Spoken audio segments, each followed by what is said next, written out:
The beautiful Black Sea port city of Odesa is one of the most famous in Ukraine and significant, which is why Russia sought to take it in the first week of the war. It didn't quite go according to plan.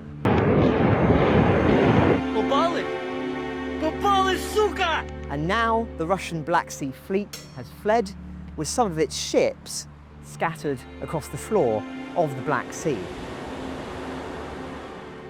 But just because the war did not reach the streets of Odesa doesn't mean that it's not all around. It's a place that still faces bombardments. It's a place where there are battle-scarred buildings. But more than that, this is a city that has been profoundly shaped by many wars in its past, including this one. And whilst we're here, we're going to talk to some of the Odesites, the locals, about the internal battles taking place in this pearl of the Black Sea.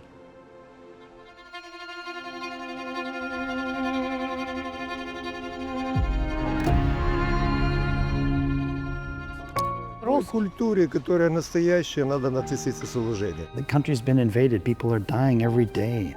They don't want to hear Russian music now. It's our city. Odesa is a part of Ukraine.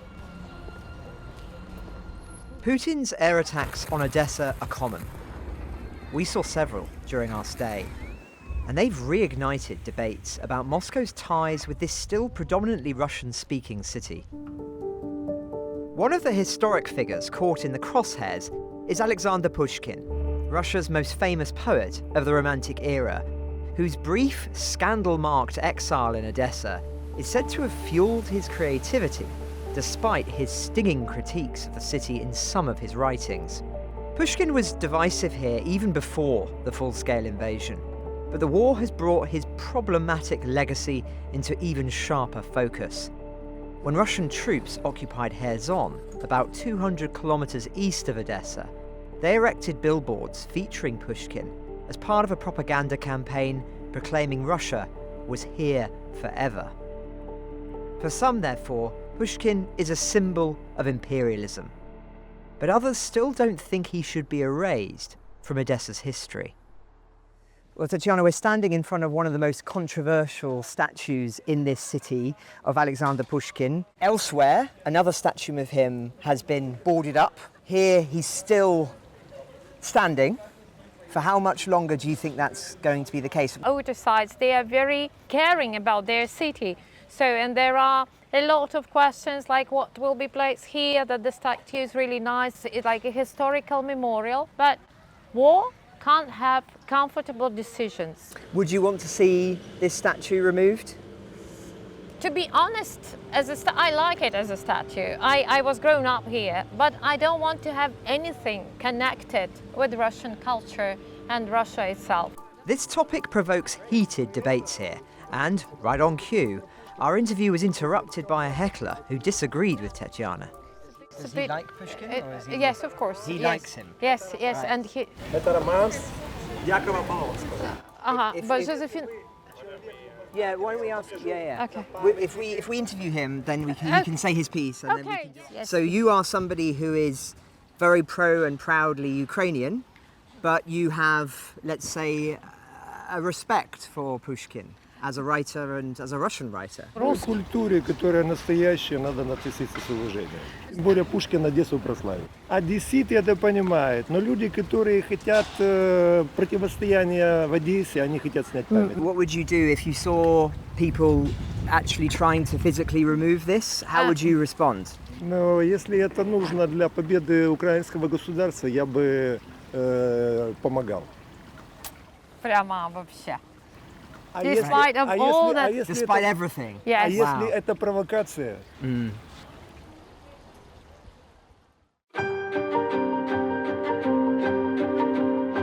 This is another significant spot in the contest between Ukrainian and Russian identity in Odesa. We're on the Primorsky steppes, but you may know them as the Potemkin steppes. Why? Because in 1925, Sergei Eisenstein, the Soviet filmmaker, filmed one of the most famous sequences in modern cinema, right here. The scene he depicts of Tsarist soldiers massacring the Odessan population actually never happened. But it was such an iconic sequence in European cinema that for really a century, this became known as the Potemkin steppes. But then, when Ukrainian independence finally happened in the 1990s, it was returned to its original name, the Primorsky steppes, named after the man who was once governor of this beautiful city.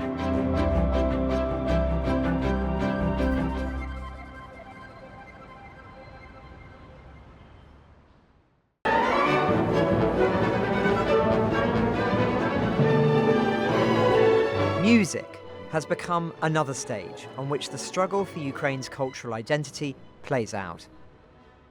I spoke to Hobart Earl, music director and principal conductor of the Odesa Philharmonic Orchestra. Born in Venezuela and of American descent, he speaks 7 languages and was named a People's Artist of Ukraine in recognition of his efforts for the country. Most notably, his use of music to galvanise international support and to sustain morale at home.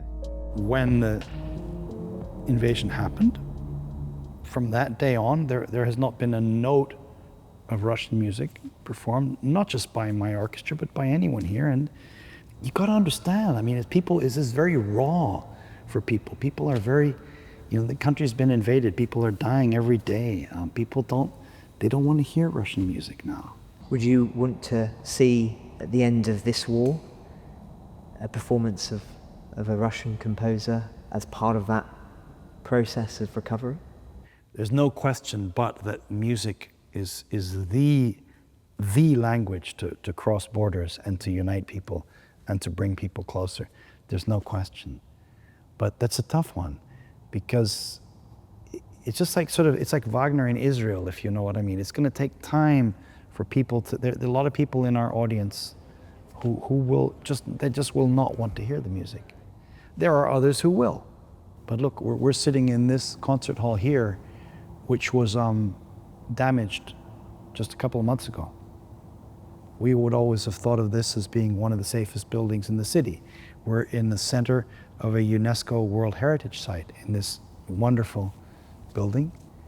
And the Hotel Bristol, 19th century building across the street, received a direct hit by a ballistic missile on January 31st. It blew those huge 125-year-old doors, the main door to the hall out there. The doors survived everything for 125 years. The Second World War, the Soviet Revolution, you name it. But the force of that wave was obviously so powerful as to just knock them off their hinges. And so, it's a very tough subject. The Ukrainian national anthem, adopted in the 1990s following the country's independence from the Soviet Union, sets the stage for this children's chess tournament, held underground to guard against the threat of air raids. Among the organisers was Malcolm Payne, the Telegraph's chess correspondent. Beyond supporting children here, Malcolm has worked on a broader stage, playing a pivotal role in ensuring that sanctions against Russian chess remain firmly in place. Chess is incredibly important to Russians. It's more or less their most important sport. As he answered my questions, Malcolm played simultaneous games against me and my colleague at the Telegraph, Dom Nichols. We had to garner diplomatic support. Even British embassies helped, American embassies helped, State Department weighed in, and Ukraine's Minister of Strategic Procurement. I must interrupt that story by saying Dom's just played pawn to h4. There's another move on the edge of the board, so I'm going to carry on with my central strategy. Very edgy. Or edgy, Gom. Zelensky actually appointed Alexander Kamyshin, his Minister of Strategic Procurement, as president of the Ukrainian Chess Federation to give them a bit more political clout when they were fighting the Russians in international forums. Kamyshin turned up at the meetings in Budapest with the help of our embassies who lobbied, and with the help of the State Department who also worked on it. We managed to keep sanctions against Russian teams. I was heading for a rather humiliating defeat. but I did have an excuse. This has been a pretty shoddy performance. I'm blaming the Odesan wine from last night. Okay, I think... You're going to run. You've just got to You're go going to run with for it. as much dignity as you can. Knight to d5. Checkmate. Thank you. Great game, Malcolm. Thoroughly enjoyed that. When I get back to the hotel, I will recreate these games and send them to you. Oh, wow, that would be wonderful. Really? You can remember every move we made? Yeah. That's incredible. Well, Malcolm, it's been a pleasure. It's been a pleasure Indeed. watching you beat Francis. For more discussion on Ukrainian culture, listen to our daily podcast, Ukraine the Latest.